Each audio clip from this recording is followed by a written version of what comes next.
14% beleggingsrendement. Niet theoretisch, maar dat is wat ik daadwerkelijk maak met mijn Neo Finance account. We gaan even naar mijn account. We zijn hier in mijn daadwerkelijke Neo Finance account. Dit is de open markt. Er staan nu 3 leningen open, maar er zijn al wel wat meer leningen verstrekt. Hier zie je al leningen die de nodige, die zijn allemaal al verstrekt vandaag en gisteren. Dus in die zin, er is genoeg aan leningen te krijgen. Ik zeg alleen, ik heb 14% rendement. Kan ik dat waarmaken? Is dat zichtbaar? Ja, dat is het. En dan gaan we nu eventjes kijken. Als ik naar mijn investeringsportefeuille, dan krijgen we 2 percentages. 10,5% is het enkelvoudig rendement. Dat betekent, ik heb het rendement, ik neem het geld eraf. 14% is het rendement als ik mijn geld ook herinvesteer. Dus wat ik aan rente en aflossing krijg, stop ik in nieuwe leningen en daar gaan we mee verder. En dat maakt dan dat ik 14% rendement heb. Dat is een verwacht rendement, want we kennen de toekomst niet, maar het is al reëel gebleken.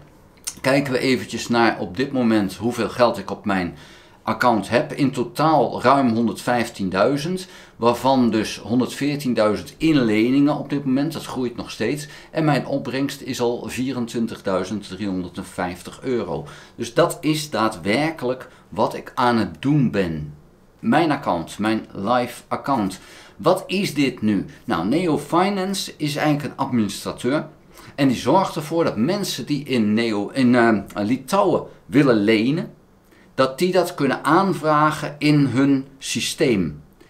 En ik kan aangeven, geautomatiseerd, dat kan ik zelf ingeven, aan wie ik dan geld wil uitlenen. En we zien hier dan een Aatje en 75 euro. Deze persoon heb ik automatisch 75 euro verstrekt.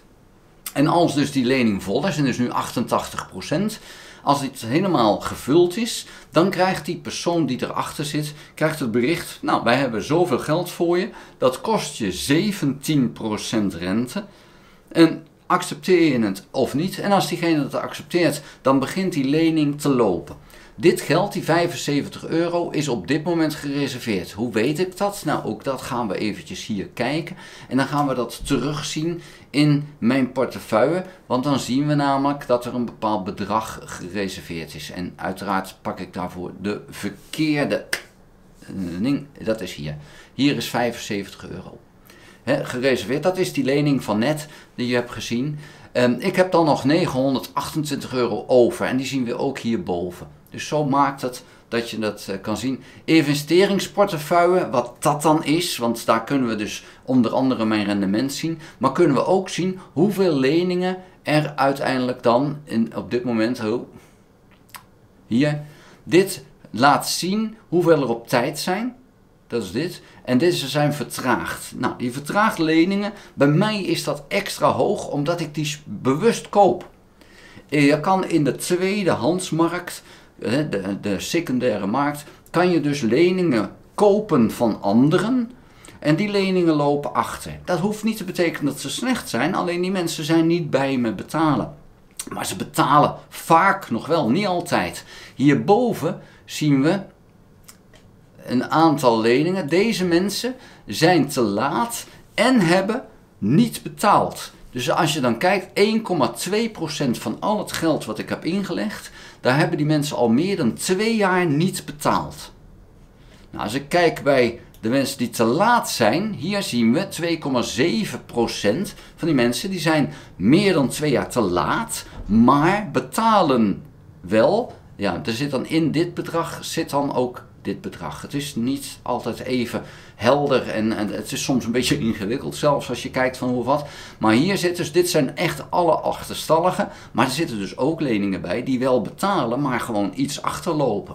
Je kan dat nooit meer helemaal goed krijgen. Op het moment dat jij naar de rechter bent gekomen, omdat je bent aangeklaagd omdat je niet betaalde, dan zal die lening altijd als te laat beschouwd worden, ondanks dat je het misschien wel weer inhaalt. Maar op het moment dat je bij de rechter komt, wordt die lening ontbonden en is dus altijd te laat. Maar hier zitten dus ook heel goed lopende leningen bij. Sommige leningen, daar heb ik wel 300% rendement op in plaats van 17% die je net zag. Waarom? Ja, ik heb een enorme korting gekregen toen ik hem kocht. In die secundaire markt kan je van alles en nog wat kopen. En als je zo'n oude lening koopt en die begint weer te betalen, ja, dan kan je er een enorm rendement op halen. Dat hoeft niet, maar het kan wel. En ik doe dat dan wel. Ondanks dat ik dat zo doe, heb ik dus 14% rendement. Dan kan je zeggen van ja, maar je neemt ook meer risico. Ja, maar die 14% rendement is ook, als ik ga kijken naar mijn portefeuille en we vergelijken hem met het rendement wat anderen hebben, dan zit ik nog steeds ondergemiddeld, hoe gek dat ook klinkt. Maar het gemiddelde rendement is meer dan 14,5%.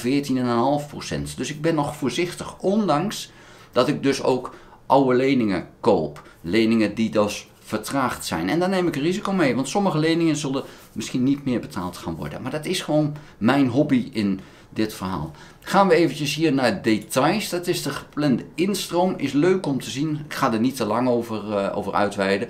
Maar hier zie je dan zo meteen wat er aan geld binnenkomt vanuit mijn account. Ik haal dit even weg, dan komt er ineens. Ik heb te ontvangen iedere maand een bedrag. En dan gaan we even kijken naar oktober.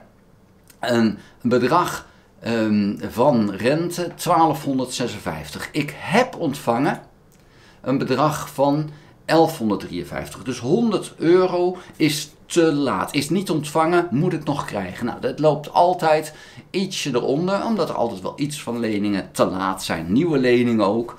Soms zijn mensen die nemen een lening, maar ja, realiseren zich niet dat je die ook moet betalen. Dus moeten er even aan wennen. Dus ik heb altijd leningen die iets te laat zijn. Dus je ziet een 9% hier blijft even achter. Dat is niet erg, dat haalt het wel weer in, want je ziet het loopt ook mee op. En hier zie je dat dat 0 is, en dat is namelijk de toekomst, die hebben we nog niet betaald. Gaan we kijken naar het te vorderen bedrag, haal ik deze eerst even weg. Dit is wat ik iedere maand zou moeten krijgen. En in oktober is dat dus 6600 euro. Dat is rente en aflossing. En wat heb ik ontvangen? Nou, net daaronder 6100. Dus ook hier zie je, dat liep allemaal helemaal goed. Nu is ietsje omlaag gegaan. Nou, dat kan. Ik heb de laatste tijd heel veel leningen gekocht, omdat in de secundaire markt eigenlijk opvallend veel interessante leningen te koop waren. En die koop ik dan. Alleen dat duurt dan een tijd voordat die beginnen te renderen. Want de meeste mensen in Litouwen gaan daadwerkelijk de lening afbetalen. En de reden is heel simpel. In Litouwen is alles digitaal. Op het moment dat jij bij de deurwaarder komt, en je hebt de hele rechtsgang heb je gehad, regelt Neo Finance helemaal, dan worden jouw rekeningen in beslag genomen en dan heb je geen zeggenschap meer over jouw eigen rekeningen. Die deurwaarder bepaalt dan van nou, daar gaat zoveel in, daar gaat zoveel in. En dan moet je aan de deurwaarder vragen van mag ik alsjeblieft geld hebben om een nieuwe televisie te kopen. Nou, dan wordt het bepaald van ja, is daar wel geld voor? En kan dat wel? Dus dat is een vreselijk leven. Als je van zo'n situatie af kan komen, dan wil je dat graag. Nou, en vandaar dat heel veel Litouwers daadwerkelijk afbetalen. In Litouwen is geld lenen zeer onpopulair. Er wordt heel weinig gedaan. Kijken we naar Europa, dan zijn de Litouwers de mensen die de minste schulden hebben. Nederland en België zitten heel hoog, hè? Want wij lenen van alles. Maar daar is de minste leningen. Dat zie je dus ook wel weer terug, want de leningen kosten veel geld. Laagste rente is 5%, hoogste rente is 27% hier in Neo Finance. Nou, op dit moment is het zo'n 25% is de hoogste rente die nu bepaald wordt. Maar het was een paar maanden geleden nog 27%. Ik heb dus 14% rendement. Betekent dat mijn geld iedere 5,2 jaar ongeveer verdubbelt. Dus wat ik nu heb, 115.000 euro, zou over 5,2 jaar al 230.000 euro zijn. Dat is een wetmatigheid, dat is rente op rente. Nou, dat maakt het zo interessant. Dit is een daadwerkelijk rendement. Neo Finance is een bedrijf wat beursgenoteerd is. Ze hebben alle vergunningen in Litouwen. Deze opzet bestaat niet in Nederland. De reden is heel simpel. In Nederland is de rente te laag en wij hebben hier zoveel beschermingen van de mensen die lenen met schuldsanering, dat het hier niet interessant zou zijn. Dat maakt dus dat het wel interessant in Litouwen is, maar niet hier. Litouwen is deel van de EU, is deel van de NAVO, is deel van Europa. Dus dat deel, het zit er gewoon helemaal in Europa, maar het is minder welvarend maar het is wel als economie verder dan wij zijn. Hun digitalisering is verder dan wij zijn. En dat betekent ook dat bedrijven als Revolut, Vinted, Neo Finance, zijn allemaal bekende bedrijven ook in Nederland aan het worden. Die zijn heel ver met hun digitalisering. En ja, dat is dus iets waar wij naar kunnen kijken. Wij hebben last van de remmende voorsprong vanuit de periode voor internet. Terwijl Litouwen is opgebouwd, terwijl internet toen al bestond. Dus het is veel meer in hun economie ingeweven. Daar wil ik het bij laten. Vind je dit interessant? Ga naar www.p2pfinance.nl en lees daar verder over. Heb je interesse om daadwerkelijk een account te openen? Doe dat dan via www.p2pfinance. Dan krijg je €20 op je nieuwe account gestort. En kijk ook of je de cursus interessant vindt om die aan te schaffen voordat je een account opent. Want dan help ik je helemaal door het opzetten van je account heen. Zodat jij ook die 14% kan halen. Daar wil ik het voor nu bij laten. Vond je de video interessant? Geef een duim. Heb je nog geen abonnement op dit videokanaal? Abonneer je dan. En druk dan ook op het belletje en dan krijg je een notificatie als ik een volgende video gemaakt heb.